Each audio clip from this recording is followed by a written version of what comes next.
Hello friends, how are you? Welcome to Box F1, your channel for everything Formula 1.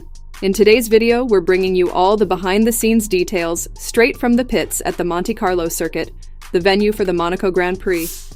Yesterday, we reported that the teams were arriving in Monte Carlo, and today they are already assembling their cars. We have photos of some parts to show you, for those who enjoy following the behind-the-scenes action of Formula 1. We have a photo of the front wing of the Alpine car, another of the front wing of the Red Bull car, as well as images of the side pod and the engine cover of the Mercedes W15. We also have a photo showing the floor of the Aston Martin AMR 22, which is covered right in front of the team's pit, and an image of the front wing of the Aston Martin car. I'm very curious to see the McLaren car, which will have a livery honoring Ayrton Senna. For now, we only have an image showing the team's pit box, already with the facade in green, yellow, and blue colors. But there are no details of the car yet. As soon as we have more photos and information, we'll share them with you here on the channel. Now let's talk about Sergio Pérez's departure from Red Bull. The situation with Sergio Pérez at Red Bull is that the Mexican driver has reportedly declined a contract renewal. One of the drivers whose future is still uncertain for 2025 is Sergio Pérez, who has been with Red Bull for a few seasons but has never really been able to secure his place in the team. This season, his performance fluctuations are high again, and several times he hasn't been able to outperform weaker cars like Mercedes, Ferrari, and McLaren, not to mention the numerous mistakes he has made.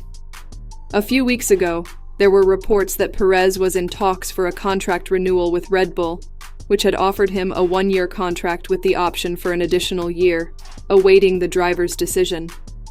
Recently, we reported that Pérez was not satisfied with this proposal because after 2025, there won't be many seats available on the grid, which could mean the end of his Formula 1 career.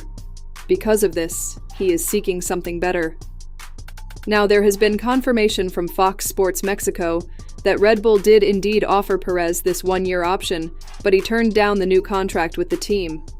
The reason was the contract duration, with Pérez dissatisfied with having only one more guaranteed year. He made a counter-proposal to Red Bull, asking for 2 guaranteed years and the option for a third season if both parties were interested. However, Red Bull rejected Pérez's counter-proposal and is sticking to the idea of just a one-year contract for the Mexican, who will have to either accept or look for another seat with another team on the grid. Some information suggests that Audi and Alpine are eyeing the driver, but they have not made a formal offer yet, waiting for market decisions, with Pérez being a secondary option due to his experience with a top current team. This situation is expected to be resolved soon, as everyone needs to settle their futures as soon as possible. So tell us in the comments, do you think Pérez is in a position to turn down a Red Bull offer, or should he accept, even if it's only for 1 year?